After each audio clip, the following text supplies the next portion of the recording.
Yes. Hello, ladies and gentlemen, and welcome to Southpaw's Tales from the Barstool. I'm the founder and host, JD, and to my right is the hot and spooky one, Kat, my beautiful wife. We are your purveyor of booze. Yes. So tonight is going to be in the spirit, of booze. Yeah, it's a stupid fucking pun. I get it, but just go with it. We're only going to say it like 7 more times tonight, so you're full. So tonight is going to be a combination of our ghost stories, paranormal experiences, things like that, along with something different. We're going to be taking your phone calls to hear your stories. We have a few people lined up already, and we're hoping that we get some of you guys live that'll come and tell your stories. Yeah. Even if it's bullshit, we're going to pretend like it's cool. Legit.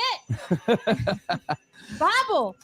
So if you are watching live and you want to comment, make sure you go to StreamYard.com/Facebook. Give them permission to see your name. Doesn't give Facebook any other permissions. It just lets us see who's talking. If not, go fuck yourself. Besides that, make sure you can go check out all of our old podcasts on any of your favorite podcasting platforms, as well as YouTube. Just look us up under Southpaw's Tales from the Barstool. Don't forget to tongue punch that share button's fart box. And give that like button the old trick or treat. I don't know. So yeah, we got the spooky intro music because it's going to be all ghost stories. I know it's a couple days after Halloween. We didn't have an episode last week because we were preparing for Halloween. Yes. And we're also going to be doing our own little favorite drinks instead of having a drink of the show. As you'll know, last year we did Jello shots for the Halloween episode because I make a fuck ton and we use them on Halloween. We actually use them at a party, our Halloween party, which is JD's birthday party. Well, we have left we use on Halloween. Well, I made 200 Jello shots this year and not a one even made it to Halloween, much less today. Yeah, there was 200 Jello shots done in a night.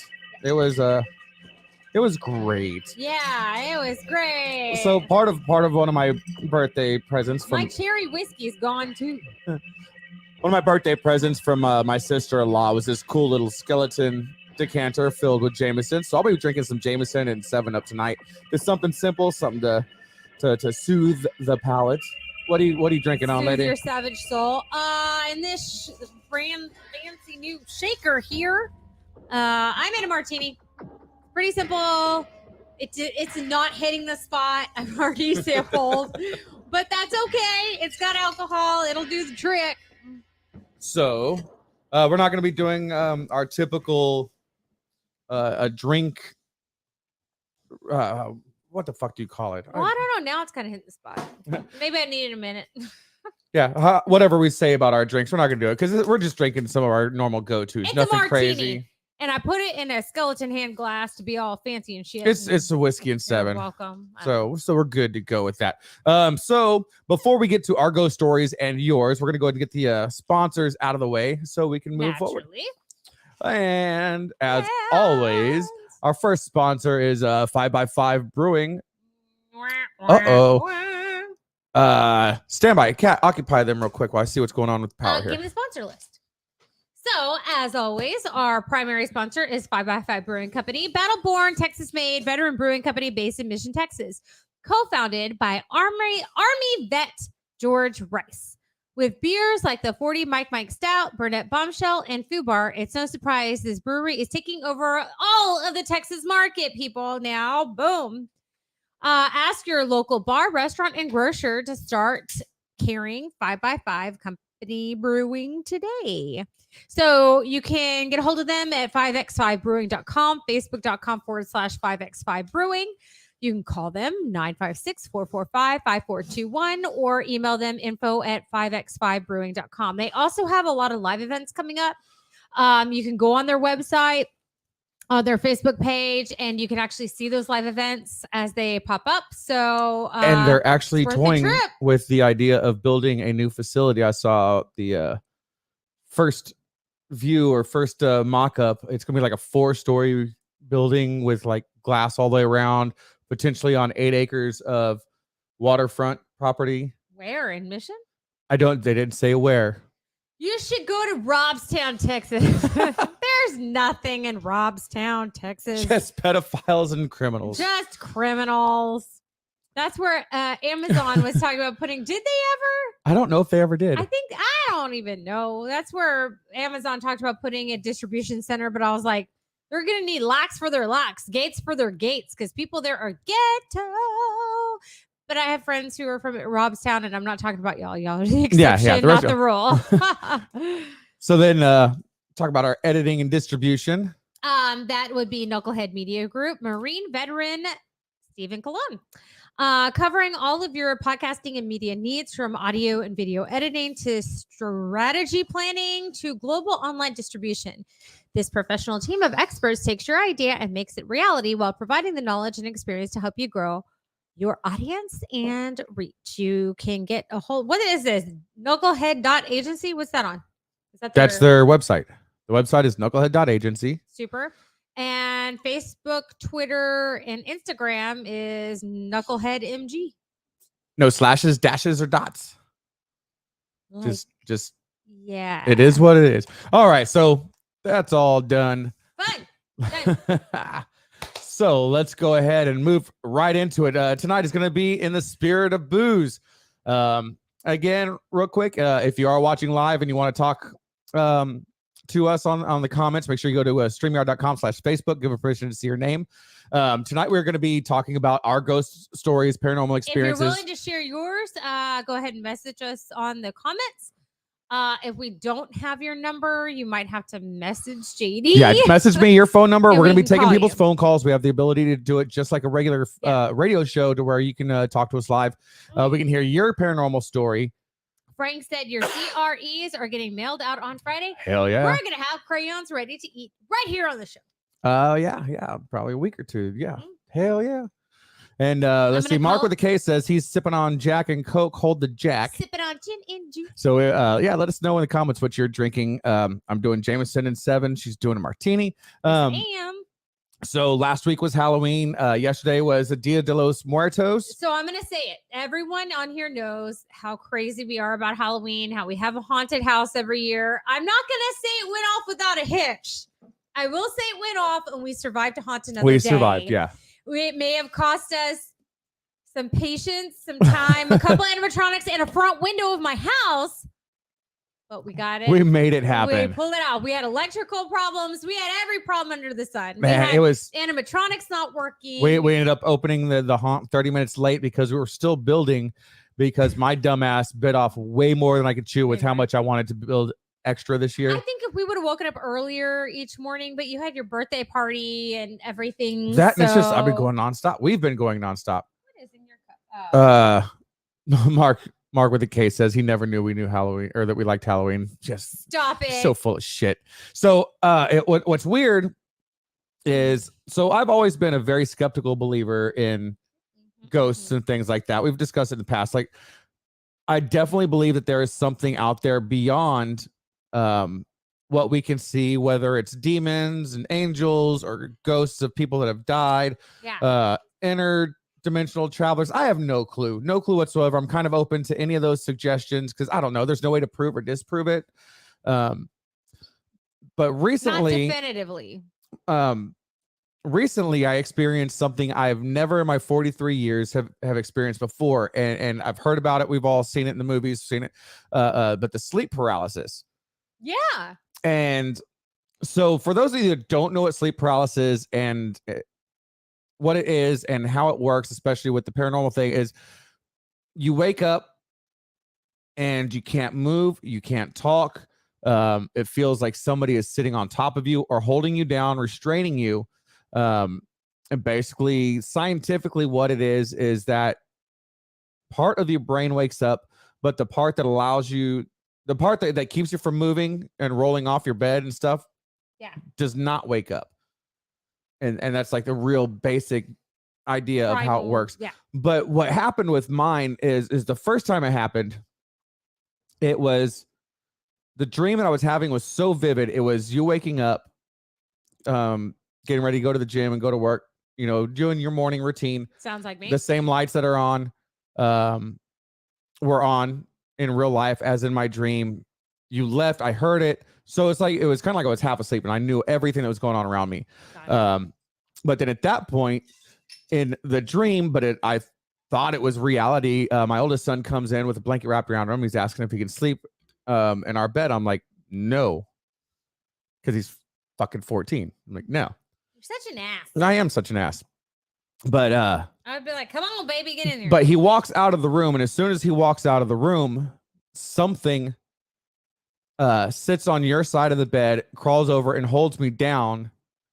And I'm trying to yell and scream, and all I can get out is just like a like just light screeches is all I could do. Crazy to me is on several occasions in that same bed, I have been rolled like on my left side, so the right side of the bed is off the bed, and I have felt someone sit on our bed several times. And that was the same side it was since we moved here. Besides that, I've seen a little boy, and I felt him like pull on the bottom of my shirt just randomly. But I saw a little boy several times, and I thought it was Nolan, like running into the other room. And then I go, and no one's there. And my dad was told during our Halloween haunt by a neighbor that some kid had killed himself in this house years ago. So which I tried Googling it. I can't find anything. Yeah, but there was want you to pay for it. as I was out building the haunt in the front yard several days ago. It was a day of Halloween, a day before Halloween.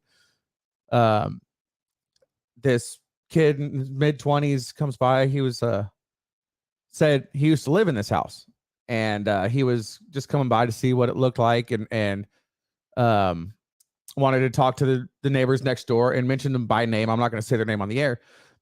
And then he's like, yeah, my dad died in this house, died of cancer. I'm like, well, fuck.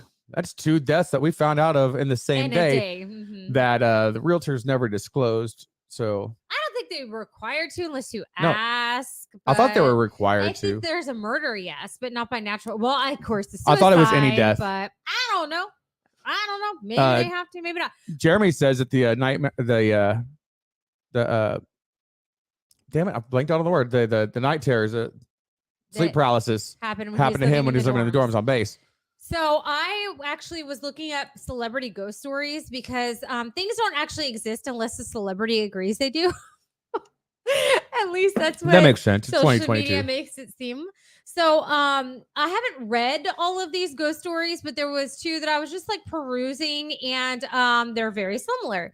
So Mike Coulter, he's been in a few shows. He said when I was a kid, I used to have this thing that was sitting on my chest when I would sleep, and it was keeping me from getting up, and I couldn't open my eyes, and I would struggle, and I couldn't breathe very well. And his mom said they explained it as spirits being attracted to him. So as he got older and he moved away, and as soon as he moved away, it stopped. Stop it. Sitting on his chest, really? That's not what they'd be doing. But what's crazy is with mine, I never got to finish telling mine. But with mine, my eyes were open the whole time. Like it wasn't my eyes were closed. Like I was wide awake except for I couldn't move and I couldn't talk.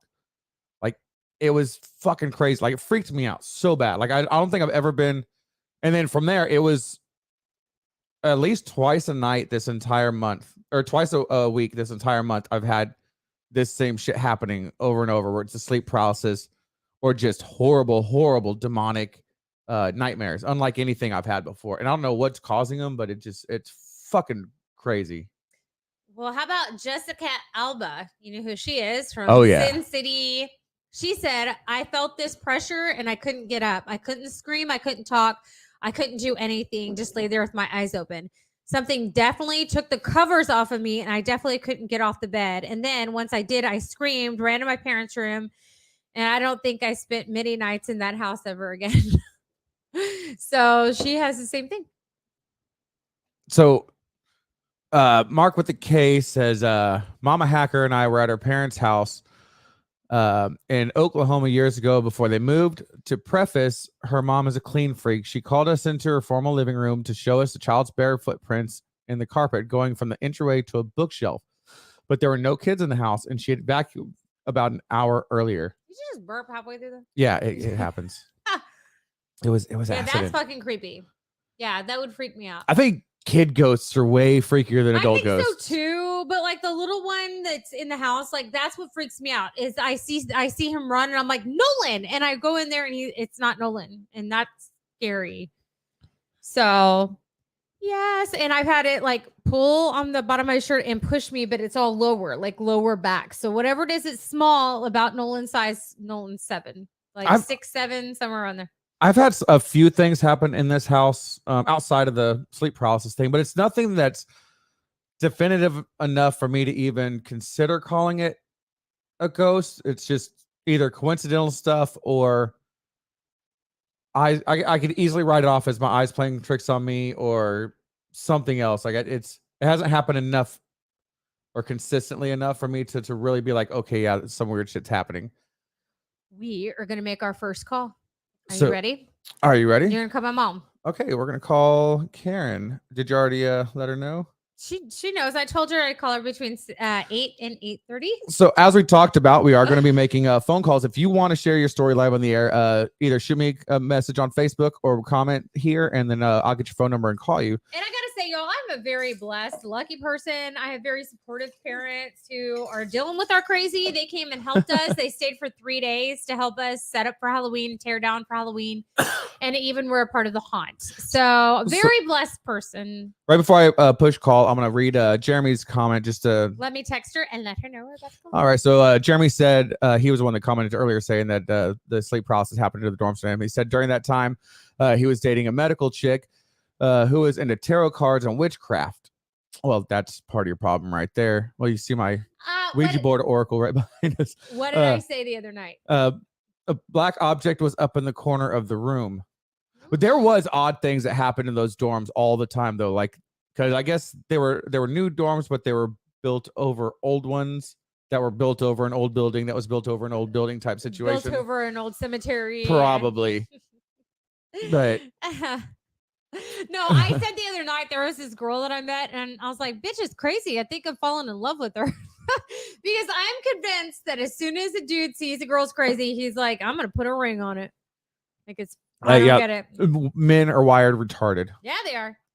Okay, my mom says, "Okay, I'm watching you." I'm gonna have her. All right, so I'm gonna give her a call right now. Mute it. Yeah. And hello. Hello. Hey, how you doing, Karen? I'm good. Hi, Mom. I turned the volume way down, but if you still get a mess from it, I'll turn it off. So okay. I think you sound great on our end. Yeah. People that are watching, if everything sounds good or bad, let us know. We're kind of new to this phone technology here. So too. So I've had a lot of experiences, and so I don't know if I'm sensitive, through the years I've had them, and I'm pretty sure I inherited that and my like acid reflux issues from you. Yeah. So go ahead and tell us your ghost story. Okay, so I've got a couple of them. One of them got 2 parts. The first one happened many years ago when I was doing preparatory classes to get into nursing school, and one of them was the pharmacology class, but the only time they had it was in the evening. And at that time, I lived in a little town about 15 miles outside of where the classes were and where I worked. And so about halfway through that 15-mile, there was an intersection where a road intersected into it, but there was hills on both sides of that intersection. And I would always slow down because I always thought this would be such a place for somebody to get plowed. So one evening after I finished my pharmacology class, I was heading back. It was, of course, after dark, and I come over the first hill, and there's a guy standing in the road, and I slammed on my brakes, and he was like somebody out of the 50s. He had on a white T-shirt with cigarettes in his rolled-up sleeve, and his jeans were rolled up in white bobby socks and loafers and such. And I was like, oh, my God. And so I put the car in park, and I got out to see if he was okay, and he just disappeared. I was like, what the hell? So about 2 weeks later, I was going to work. It was just about sunrise, and my car at that time had vinyl seats, and it was in upper Missouri, and so it was cold. It was like 32 degrees that morning, maybe a little colder. Nope. And so, of course, the vinyl seats, they're cold to sit on. They didn't have heated seats in. And so I get to that same intersection. I come over the hill heading into to town, and the seat in the passenger side creaked. You know how when someone moves on a cold seat? And I looked over, and I could see through it, but I could definitely see a shape of a man, and he reached up and he lowered the visor to block the sun on the passenger side. Okay, that's freaky. I would have done And I was- plowed the car into a fucking telephone pole. Of course, I was slowing down because I was trying to look at him and watch where I'm going, and I'm like, is there something you want to tell me? And he sat there and he turned his head and looked at me, didn't say anything, and then I went over the second hill and he just faded away. It was like, that's the last time I saw him. I never saw him again. It was, yeah, I definitely saw a ghost. Something similar to that when my dad was a over-the-road truck driver driving nationwide. He told me he was at a stoplight or a stop sign and just doing what he would normally do, following the laws, rules, whatever. And somebody inside the car said, move now. Oh, shit. Like there was no person, but just a voice came, and he said it was just like you and I talking right now. It said, move now. And so he drove forward, and as soon as he did, another vehicle came and plowed right through the area that he would have been parked or stopped at, and went right through and then into a yard and where whatever building was right there. Dang. Wow. No, thank you. No, I know. Anytime you gotta listen. You gotta listen. Every time I'm like, nope. No. Yeah, if somebody told me to move now, I would not. I mean, the only experience I've had hesitate. while driving is me and the boys were driving, and it was at night, and we were heading back from mom and dad's place, and it was after, I don't know what holiday. We're on our way back, and there was this truck behind me, and he was following really freaking close. Like he came on to the road really fast, up on my ass, and I'm like, dang, this guy and his brights are on. And so even Daniel was like, man, this guy's a jerk. I'm like, right? And all of a sudden there's like no light, and we turn around, it's gone. It's freaking gone. So I remember that. Yes, and the kids refer to it as ghost truck. That's when we were driving we were driving in it was when we were in Missouri over by Lake of the Ozarks, when we had that truck that was there and then it wasn't. And it was it was riding our ass and just being an asshole. It was there and then it wasn't. And there was no turnoffs, no side roads, no houses. Yeah, I knew we had just seen mom and dad, but yeah, it was crazy. But there was no roads off. It came out of nowhere, peeled in front, like, oh man, it was crazy. I don't even know. So what other stories do you have, Karen? The other one, you were talking about someone on your bed. When we were in Gettysburg, we went to Gettysburg and spent a few nights at the Farnsworth House, which is the most haunted building in Gettysburg. And we actually stayed in the Sarah Black room, which is the most haunted room in the entire town. They say that there are a total of 16 spirits that haunt Gettysburg, including soldiers. There's an 8-year-old boy, the one girl that was killed, the only civilian death by fire, and all of that. So, but anyway, this Sarah Black room we got to stay in. So several things really happened. We had specifically bought a camcorder that we could set up on a timer, and it would tape for 8 hours or more. And we had it fully charged, and we set it up. We left the room to go to dinner. But we also checked up the stairs because we knew the only thing above us was the attic. And we went up the stairs, and there was a big old lock on the door. So it was locked closed. And so we went to dinner, and we came back just to check on things. And the camcorder was still going. We kind of reviewed it. Nothing was on it. So we plugged it in while we were getting just kind of messed around, going to go have a drink. And so we get back, and it's running, and then all of a sudden it just stopped. And we had footsteps above us, just clomping around, like some guys up there clomping around. And we know that some of the soldiers, that's where some of the snipers were during the war. So we went back up the stairs, and it still was locked. That same lock was still on the outside. So it's not like anybody could get in. That was the only entrance. So it's like, oh, cool, this is cool, but we can't record it because they zapped our power. Oh my God. Gettysburg is definitely on my to-do and list, my Dad- bucket list. Dad said something about the recorder calling you a bitch. Is that true? He heard it. I didn't, but yet. I was like, this stupid thing. Why did they zap it? And about the only thing that would come up is that you bitch.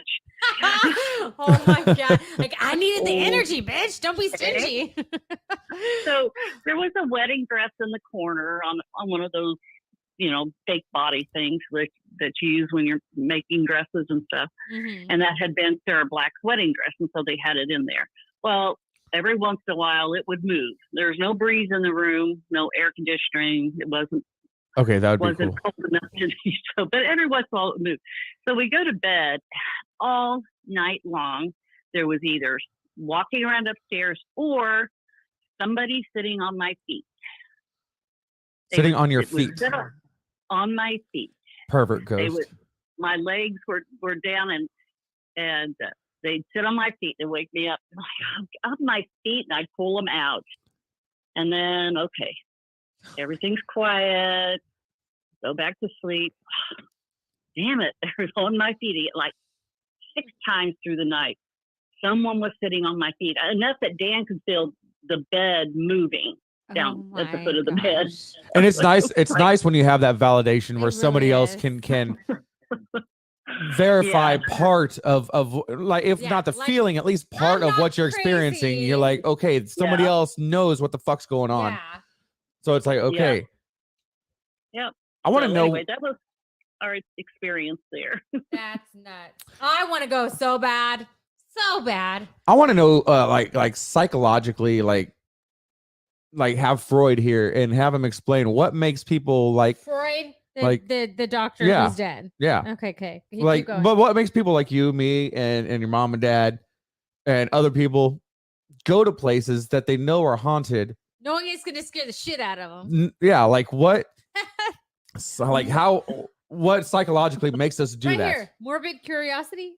That's it. Yeah, curiosity. Maybe that, or maybe the desire to prove that there is life after death. Yeah, I'm sure there's lots of reasons, but there's got to be some kind of a psychological starting point.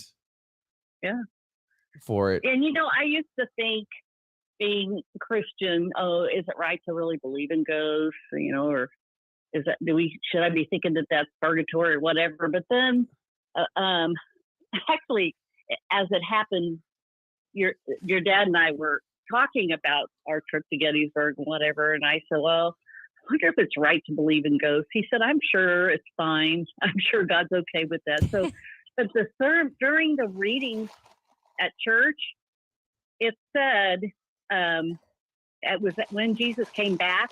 Oh, and yes. He was in the room, and they looked at him. He said, I'm not a ghost. Why are you afraid? I'm not a ghost. Yep, he did. You can touch me. Yep. So obviously ghosts were around even then. Yeah. Well, not only that, but there's he brought back ghosts when he came back. There's a verse in the Bible where he brings back the families of all the dead in town when he was resurrected. So obviously Jesus believed in ghosts or had seen them. So because he brought it up, or at least, knew that was a thing. So yeah, I completely agree. So I don't see a problem with it. There's our validation. There you go. Thank you, Jesus, for validating even more of my life. I appreciate it. So Jesse Esterly said, hi and bye, World Series is on. We were actually going to try and get you on. Yeah, it is. Yeah. It's on. There's no score in the top of the 5th. All I know is I'm a Rangers fan because I love disappointment. Well, yeah. So they're not doing very well, but at least they haven't allowed any runs. That's true. All right. Well, thank you for coming on, Mom. I appreciate it. Yeah, thanks for coming on, Karen. We'll talk to you later. Okay. All right. Bye. Bye. Bye. See, that was good. Yeah. So if you are watching and you want to share your story, shoot us a message in the comments. I think someone did. They didn't ask for us to call them, but it said Mark with a K said back in 2013 at our house in Corpus, there were a few late night sightings of a tall man in a trench coat coming out of the hall bathroom by me, my wife, and a couple of friends who had stayed over. That's pretty fucked up. Yeah, if I the saw whole trench coat ghost, thing gets me. Yeah, I was going to say, if I saw that, at my friend's house. I probably wouldn't go to my friend's house again. So Yeah. there's Tall man, and I saw some ghost wiener when he flashed me. slender man with a slender weenie. Right. Jeremy talks about the ghosts of Military Drive in San Antonio, which there's so many different versions. That's like just one of those urban legends where it's like the urban legend is changes all the time.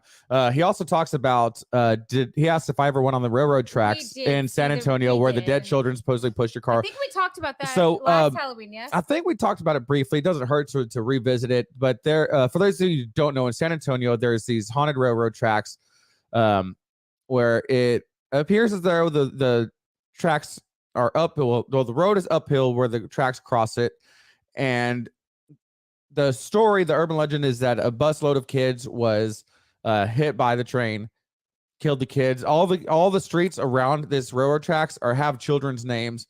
They even have the crosses on the side of the road. But you put your vehicle in neutral right when you're on top of the railroad tracks, and the ghosts of these kids will push you over the railroad tracks. You put powder, like baby powder or something, on the back of your car, and you'll go out and you'll see little fingerprints and handprints all over your trunk or tailgate or anything like that. Yeah. When I was stationed in San Antonio, I went there multiple times, got the shit scared out of me because you do fucking roll. Yes, you do. And he took me when we started dating. And yeah, I took her when we started dating, and luckily we got out of there right before the cops showed up because it's become such a bad place. People are stopping on railroad tracks. Eventually, someone's gonna get killed. But yeah, the police are there quite often now. But unfortunately for all the believers, it has been scientifically disproven.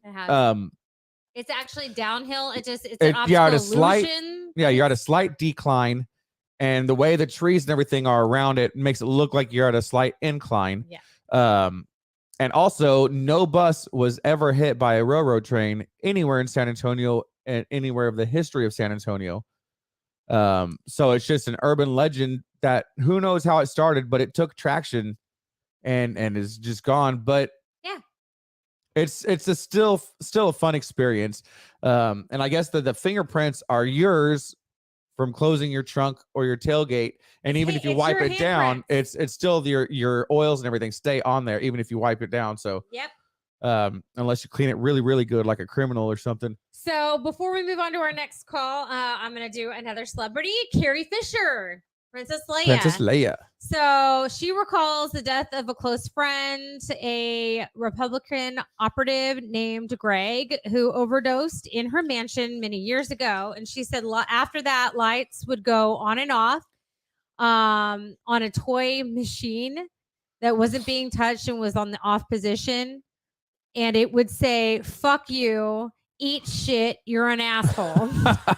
And it would go off in the night. That's my kind of ghost. By itself in my closet. Eventually, Fisher's friends arranged an exorcism at her house, and after that, things went away.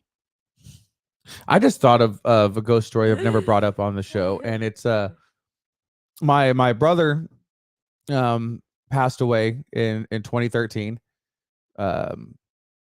Very unexpected and violent death. I'm not going to get into all of that, but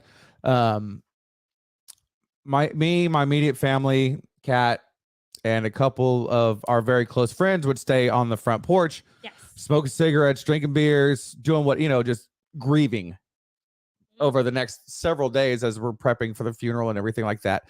And my brother had a Dodge Ram that was parked in front of the house, and my dad had the keys to it, and we're all sitting there and we're bullshitting and we're telling stories, we're laughing, we're crying, and out of nowhere the lights turn on the Dodge Ram. Now the truck is off, the doors are locked, and it's not like the sensor went bad for like the automatic turn on for when it gets dark.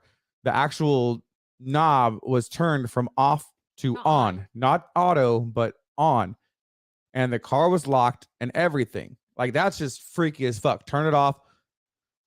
Started back on the same story that somebody was telling. I can't remember which one it was. It's irrelevant, but it was the same story. And at the same point in the story, the lights turned on again. We were talking about him liking lights, how he had put lights, like LED lights, strips of them in his car, and how he was obsessed with them. And we were actually talking, that's what was crazy, was we were actually talking about his obsession with putting lights on everything, and then the lights to his truck came on, and it was like, oh shit. And then our Just- our middle son, who shares the namesake of my brother, and my brother was there for his birth. Like oh yeah, there, that's his baby, Deegan.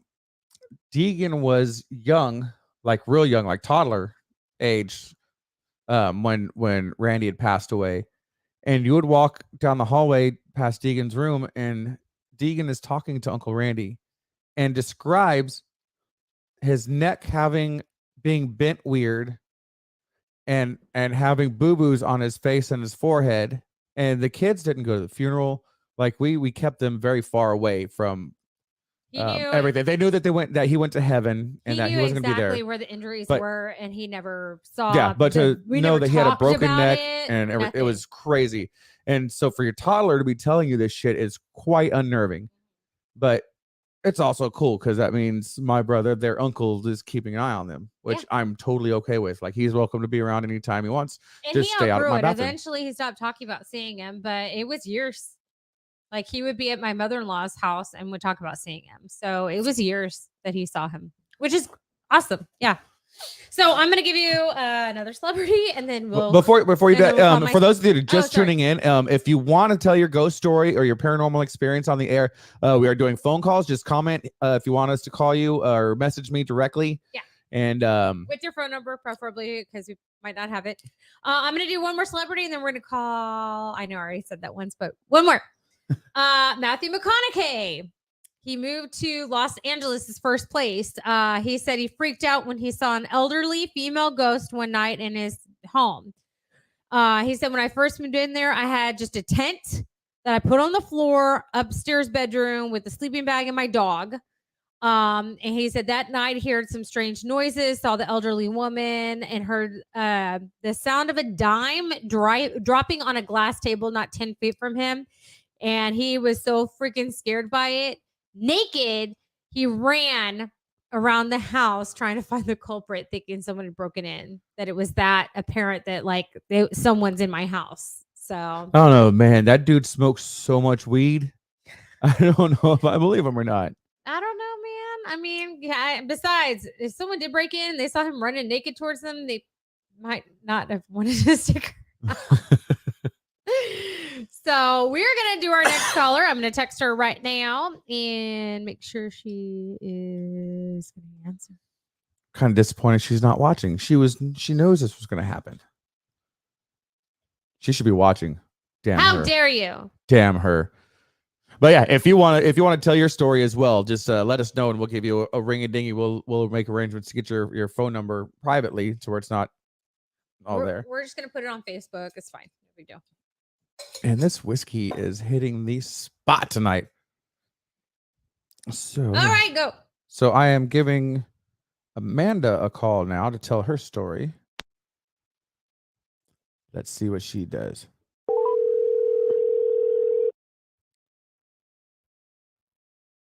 This number has been disconnected.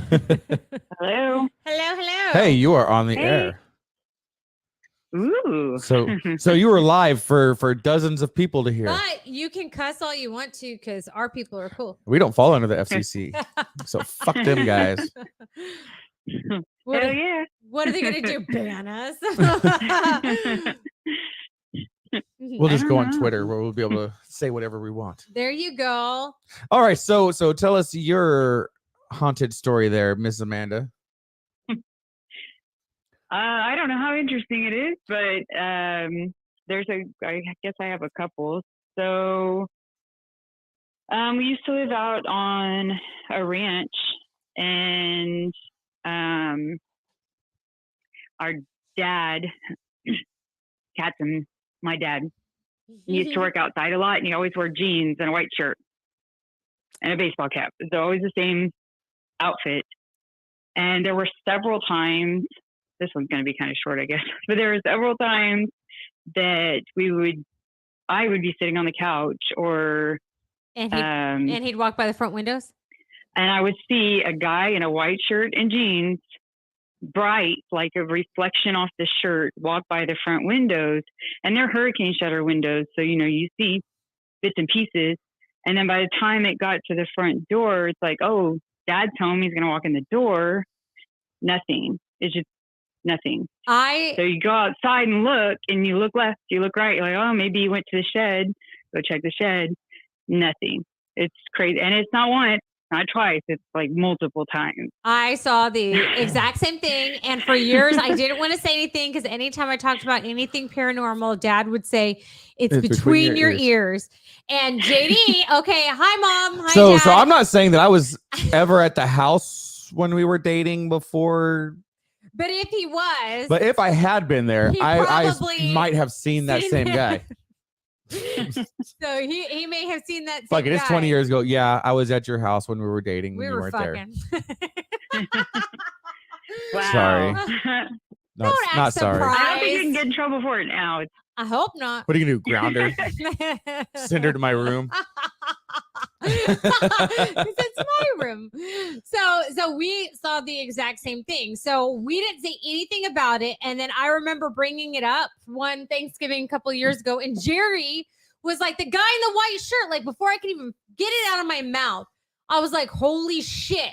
And that's when I realized it wasn't just me and it wasn't just him. Like, this is a thing.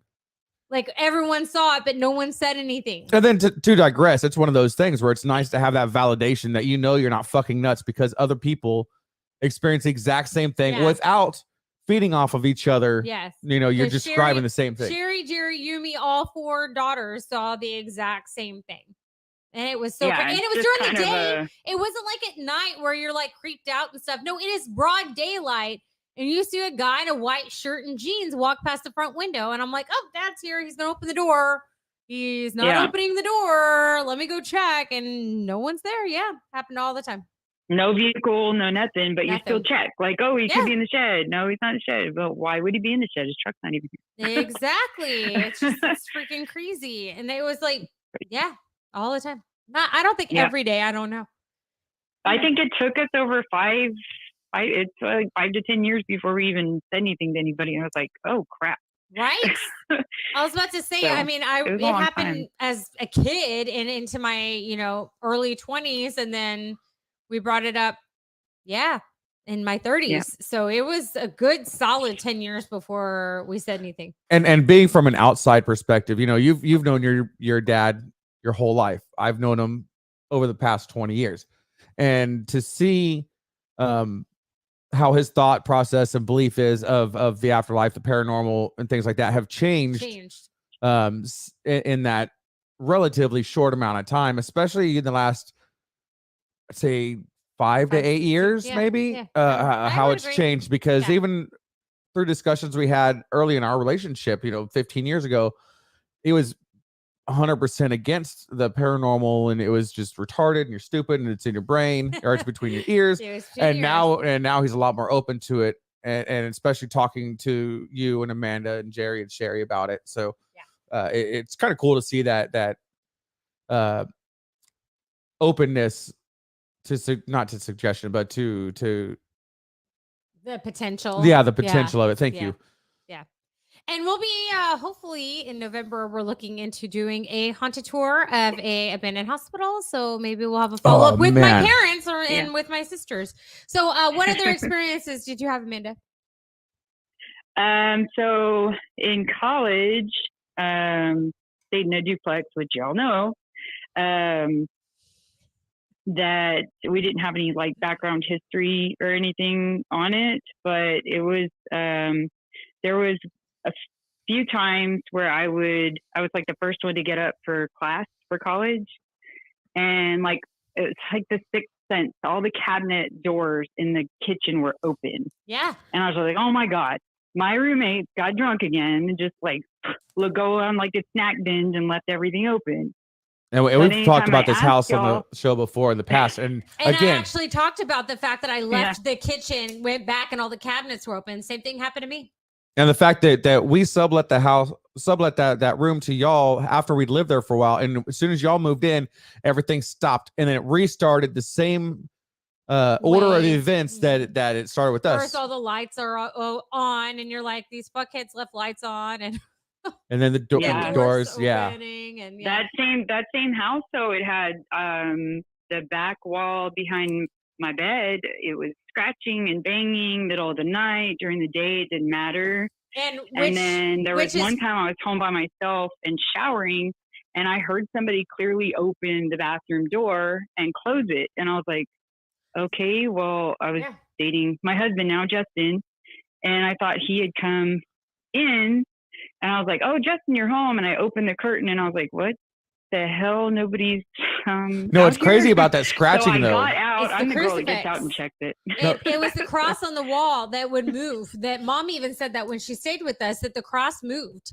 And it was on the wall. It was hanging on the or bedroom the wall. other thing, if you were in that room and there was scratching and bumping, as soon as you left that room, you couldn't hear it. You could only hear it in that room. That's true. Yeah. And from nowhere else. Even the adjacent side of that exact same wall. And what was the first experience I had was in the bathroom, where I thought you walked in and the hand in the shower that I talked about last time. Same thing. So like we all had very similar experiences, just at different times and different like phases. So a little background to everybody that's watching or listening. odd. If you haven't heard this story or portions of this story in the past, we did find out after we moved into this house that there was a double homicide in 1991 in that house. A man went to go kill his estranged wife. She was living with her mother and grandmother in that house. She wasn't home, so the dude's like, fuck it, I'm just gonna kill mom and grandma. His last words before he was put to death was, I don't see what the problem was. I was just getting rid of a mother-in-law. That's how cold this dude was.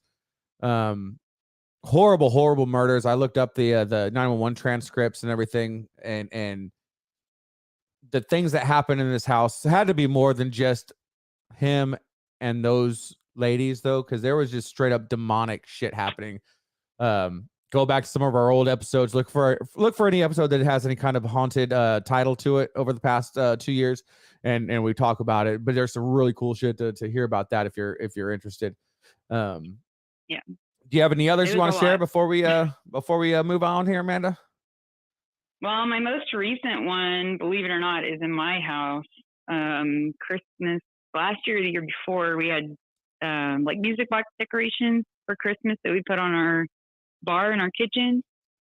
And I heard a noise when I was upstairs with the kids, and it was like a jingle jangle, and I was like, what the heck is that? So I go down jingle the jangle. stairs. A jingle jangle. Yeah, it was like, a Christmas song. I don't remember which one it plays. And I get downstairs, and I was like, why is that music box moving? It's a Santa Claus with the reindeer, and they spin in a circle. Yeah. And as soon as I walk over to it, it stopped. Riley reminded me of it today. I was like, I don't remember that. And I was like, oh yeah, I remember that. But I was like, what the hell? And it didn't do it again. But I was just like, it stopped right once I got to it. I didn't even touch it. I just walked up to the bar and it stopped. Oh my god. Kind of weird. And it's like a hand-me-down one. So it was kind of crazy. That's like what? So we brought in all of our animatronics in the rain yesterday. And we had this skeleton turtle that kept going off, even though Dad had switched it off. And it went off for minutes. So he takes a screwdriver, opens it up, takes the batteries out, sets it down, and goes, okay, if he goes off now, you better be calling somebody. I need an old priest and a young priest. He didn't, thank God. But I was like, okay. But we kept looking at it, like waiting for something to happen. It was really funny. He's gonna be stored in your attic or something. You're like, what is moving? Yeah, no. And it makes the most annoying sound in the world too. So if it goes off, I'm gonna be more annoyed than scared. Yeah, it's I'm like, awful. shut the fuck up, turtle. Fuck you, Donatello. This fucking turtle. Donatello. Raphael. Shut the fuck up, Raphael. So you got any more paranormal experiences you want to share before we move on there, Amanda? No, that's it. Just Awesome. Well, thank you for coming on the air and sharing your stories and with our validating three all peoples. 2 of the million haunts I've had in my life, so I appreciate it. You're welcome. I was glad to be a part of them. Oh, okay. All right. Love you. See you soon. All right, we'll Bye. talk to you Love later. you too. All right. All right. Bye. Bye. Mark with a C asked, was that after I shot it in the head? So Mark with a C was here helping out with the Halloween stuff too. And Yes. he finger gun Yes. shot it in the head and it stopped. And then a couple minutes later, it started again. And then they pulled the batteries out. After you shot it in the head, it went off again. And I tried to shoot it like you did, and it was still going off, even though the power button was off. So we wound up having to pull the batteries. So one thing I wanted to bring up is the Ouija board. And just in general, I bought a Ouija board as a prop for our home haunt this year. Yeah. Plus, we have the giant Ouija board, tablecloth, a couple other things like that. Funny thing, our 7-year-old calls it a Luigi board. Yes, Luigi. It's like a Luigi. Mario and Luigi. Yeah, it's a Luigi board. It's a Luigi board. I think they're bullshit. He used to call my sister Amanda Jones instead of Indiana Jones. So he's different. But before I opened up the Ouija board, I wanted to do research just for kind of peace of mind. Found out some cool facts about Ouija. So the Ouija board was actually not seen as an evil or demonic, even by the church thing, until the movie The Exorcist came out. Before then, it was just a fucking board game. And nobody was scared of it. Nobody was, you didn't have religions, completely abolishing it, saying it's horrible and evil and demonic and all this other shit. And in actuality, the board isn't the bad thing. It is the planchette, which is supposedly would actually like a gateway or something. The gateway or what talks to the dead. The original planchette have a glass. No, well, the original. So before there was an actual board, the planchette. Well, I'll grab this one right here. Didn't have this or anything. It had Careful, a piece. Don't burn your hand on my fake candle. It had a piece of pencil lead that came down, and it would board and it would auto write by the spirits. And that's how the original oracle worked until the spirit board was created. And I can't remember the guy's name that did it, but made the board that we're all familiar with all the letters, the yes, no, goodbye, and all that stuff. And then that's when the circle for the planchette or the oracle was put into it and used to make it easier to see what it was saying. But the first trademark lawsuit in American history was around the Ouija board. No way. Yeah. So cool. The guy that made the board versus the guy that financed making it an actual national toy or board game or whatever. They fought back and forth in the trademark courts, whatever. Also, there's all the stories about the people that get freaked out and they try to burn their Ouija board because that's the way you get rid of the demons and everything like that. And I don't know what I can do. I threw it in the fireplace and it wouldn't burn. All by law. All board games and board game manufacturers have to make their board games out of fire retardant materials. So you can't burn your Ouija board. It'll burn just as good as your Monopoly board. And fuck Monopoly. Monopoly is more evil than Ouija. It's a Ouija with an A. Duh, says Mark with a K. What?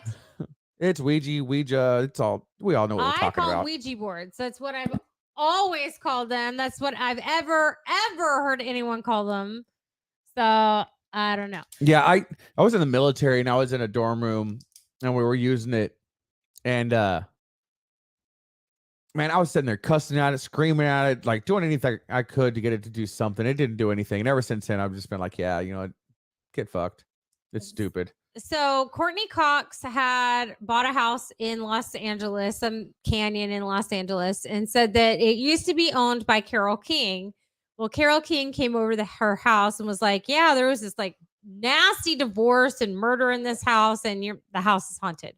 Courtney Cox is like, yeah, okay, whatever. Like, I don't believe in that. But every time she'd have guests, the guests kept saying that they would see someone and that someone kept sitting on the edge of her bed, like on the edge of their bed. And all of them, regardless of what bedroom they stayed in, kept saying someone was sitting on the edge of their bed. So one day her doorbell rang. It was a UPS guy. So she goes to the door to answer and his face turns white. And he's like, your house is haunted. And she's like, why would you say that? He's like, because there's someone standing right behind you. And she goes, I put it on the market the next day. She's like, nope, fuck that. If some random guy and his face turned white and he was freaking out, was like, there's someone standing behind you and there was no one standing behind her. She's like, I'm out. I'm done. I don't want to play. So Mark with the K asked if I'd stay the night in the Amityville house. Absolutely. Absolutely. Yeah. Yes. Yes, I would. Well, there's a lot of debate now whether or not what happened as far as the actual Amity story with that family is legitimate or not, because now there's a lot of people coming out that were involved in the story initially that swore that what they'd seen was true and factual, and now they're coming out saying, yeah, the family got in over their heads buying that place. They didn't have the money. They were going bankrupt, and they dreamed up this whole story because of the history of the house with the murders that had happened prior, to get out of the house, to get out of the loan, sell it, and move on. And they had these people in town that were in positions of power in various ways, and they got them involved in the story to help them out. Whether that's true or not, I don't know. But yeah, I would stay in that house. Like, there's outside of Hollywood, there's no stories of people getting seriously injured or killed by ghosts. I mean, no, not really. I mean, not that I know of. So I've got one. Bridget Marquette. I don't know if you know who that is. She was one of Hugh Hefner's girlfriends. Was she one of the was she one of the ones that had the show? Yes, she was one of the ones that had the show. Oh, so she was blonde with fake tits. Yes. Okay. Obviously, that's every single one of his girlfriends. You did not narrow it down the fuck. Okay. So, oh, wait, fake blonde. But she lived tits. there for 7 years, from 2002 to 2009. And she had heard rumors of the mansion being haunted by ghosts of girls and potentially children that were like, there was rumors that there was underground tunnels of them smuggling sex slaves in and like human trafficking. And she said these were rumors for decades. Epstein before Epstein. Yeah, basically. But like the decades that there was these rumors of them smuggling people in for pleasure. And that the house is being haunted by some of them who were angry. And she didn't believe it. She lived there for, like I said, 7 years. And she said that there was definitely like an old energy to the house, but she didn't really believe in ghosts, but would have like small experiences, things opening by themselves, closing, noises, talking where there's no one. And she said one night, she saw a girl standing in her doorway who had long, black, stringy hair, very pale, very thin. And she was wearing a t-shirt and acid wash jeans that were too big for her. She looked more modern day, almost like she looked at her like she recognized her, but couldn't pinpoint from where. And like she disappeared, had a few experiences after that, and was like, this can't be real. Like, so she said, okay, I just need proof if this is real. And as soon as she said that out loud, her TV turned on by itself and the volume went all the way up. And she was like, okay, I'm good. I'm good. I don't need any more proof. So after that, when people would say, oh, is the mansion haunted? She'd like, yeah. Yeah, it is. So would you stay in the Amityville house? Yes. Yeah. And then Kelly asked, would we stay in a graveyard at night with no lights? I don't see a graveyard as being haunted. In fact, like I used to take Daniel as a baby. We lived right around the corner from a cemetery. So I would take him for walks there during the day because like I don't really feel like those people, especially it was a very old cemetery. So some of the tombstones you can't even read anymore. It's that old. I just don't feel like they have family that visit them anymore. So to me, it was like more peaceful than anything. So yes, I would stay in a graveyard because I don't really see ghosts there. I see just the bodies of the spirits who are. Yeah, it's just the vessels at that point. Yeah, it's just the vessels. So I would stay in a graveyard with no lights, and I would be fine. I honestly feel more peace in a cemetery than I do other places. Honestly, I would stay just about anywhere paranormal. The only thing that would keep me away from it is if there's physical conditions that are unsafe. as far as the floor is going to fall out from under me I will or say the this: building's going to collapse or something like I might that. not be willing to stay at any of them without lights or another person because I would probably turn no pussy pants and probably see things that weren't there because I'd be freaked out. So I would put conditions on it, but with conditions, I would stay. I honestly think any of those places like that, I think the worst part is like the first 5 to 10 minutes with the anticipation and the anxiety. Yeah. Especially if it's an unfamiliar layout or anything like that. Like when we went to the abandoned hospital in Yorktown and did a paranormal investigation there. 10 minutes that were fucking creepy as balls. So no, not for me. Like the initial walkthrough was creepy. And then once I got familiar with the layout, like it was cool. Like I was, all right, this is what it is. And then of course, this is what it is. This is what it is. Like, I don't know, I felt more at peace there than I did scared. There was a couple of startles, but I was never like scared to be there. Okay, I'm just gonna put it out there. I'm gonna call you out. Are you ready? There is a room of dolls, and he literally not only said no and walked off. When he had to pass back by it, he like okay, those are gave it a dolls. super wide berth. Right. Dolls are fucking scary. Fuck He dolls. was like, no. So Kelly asked if ghosts don't scare you, what does? That is dolls. Porcelain dolls, creepy looking, realistic looking dolls. Fuck those things. No, not a fan. Like, yes, I did give that room that was filled with dolls a very wide berth because fuck that room. Spiders. I don't do spiders. Dolls freak me out. I don't do spiders. Windows freak me out. Like when I'm sleeping, But I hate windows dolls, when I'm sleeping. Spiders can actually hurt you. Dolls can fucking hurt you too. They can be possessed by evil fucking doll people things. And I worked in medical field for 17 years. My parents have worked medical for God knows how many years. I've never heard of a doll attack. that's because they're secretive about it. And there's never a survivor. Before anyone can get There's no there. doll attack survivors to tell the story. That's funny. Oh my gosh. Yeah. You know why you've never met an airplane accident survivor? Because there isn't any.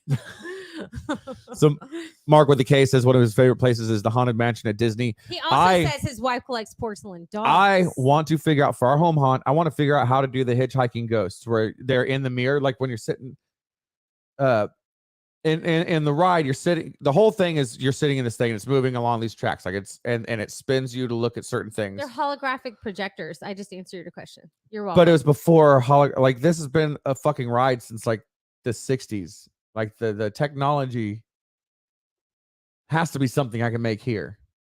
Holographic.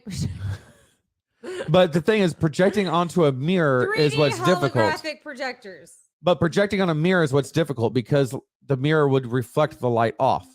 And that's what's weird. Like, I need to figure it out. It's at an angle.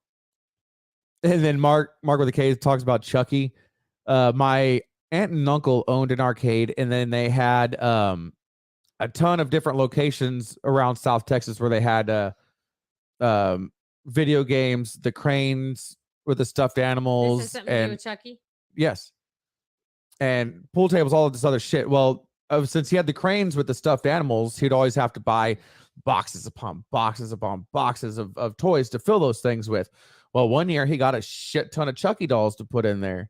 And this was right after Chucky came out. I'm like 9, 10. And he gave me a Chucky doll for my room. I'm like, are you fucking kidding me? Your mom used to put clowns in your room. Clowns don't bother me. But the Chucky, so I was so worried about this stupid plastic Chucky doll waking up and taking my dull ass Swiss Army knife and stabbing me to death with it.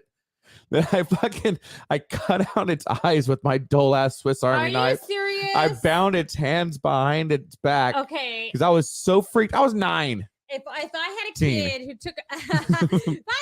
took a doll and cut out its eyes and taped its arms behind its back, I'd be more worried about the kid than I would the doll.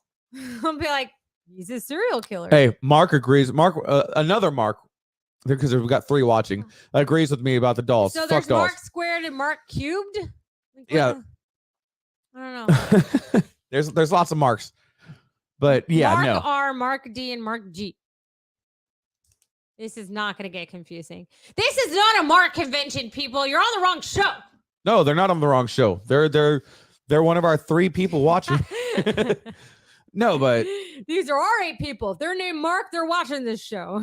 Everybody else. But there has to be something to where you or me or the combination of both of us makes paranormal shit happen. I don't know. Probably. Because it's like almost every place we've been in, something has happened to the point where we're living in a house when we're living in Kyle. I'm like, there's no fucking way this place is haunted. Everywhere he's been has had something. And then you and your sisters experienced a bunch of shit. I'm like, y'all are stupid.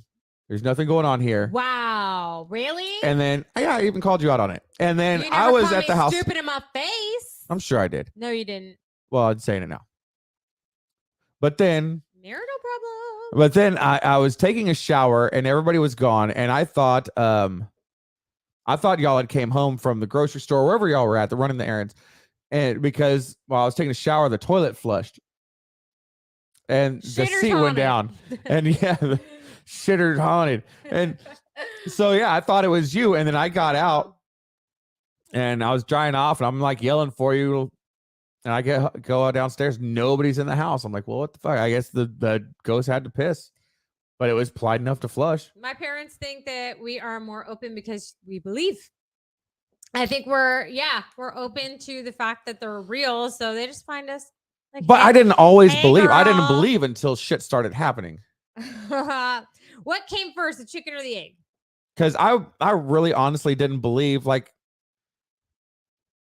I kind of believe, but I didn't believe until the house that we talked about earlier in this show.